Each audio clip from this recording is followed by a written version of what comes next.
ए भौजी जबले जाम लागेला नु तब्बेले पेल के मजा आवेला ना कि चियराइल बूर में कि सरवा कब आवता कब जाता पते ना चलो। खचार पेला तोहरा आदत बतनी को बुझा तो ना होई लेत होई भतार तो दुखा तो ना होई। हाँ सर तोहर बहन चोदो भौजी के पेल पेल के भोकार कर दिले हो तो अब कलाड़ दुखाई। जब मारेला भतार खके लोहनी हो तो सोनी ले ओना लेखा तोहनी हो।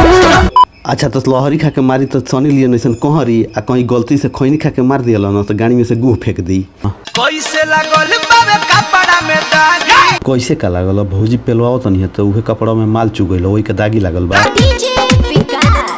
हमार लड़वा का झाट का डीजे तोहरी बहिन चोदो। नैहर से बनी हम रोही खखुआई ए बुढ़चोदी भौजी जब इतने खखुआई लहली तो नैहर में दो चार गो से पेलवा के गड़िया फरवा काहे न लेहली रे। मिलल बा वैसन मारा देवेला दहिया में दर्द। ए भौजी तोरी बहन के बुरी में अगरबत्ती खोसो दहिया में दर्द देता कि गणिया में दर्द देता हो आ ढेर दर्द देता ना तू एगो काम कर आसाराम बापू के लड़वा से 3-4 बार पेलवा लो दर्दिया कम जाई। ज्यादा नहीं हो गई मतलब के छेदा हमर जाम कढल है। ए भौजी जबले जाम लागेला नु तब्बेले पेल के मजा आवेला ना कि चियराइल बूर में कि सरवा कब आवता कब जाता पते ना चलो। खचार पेला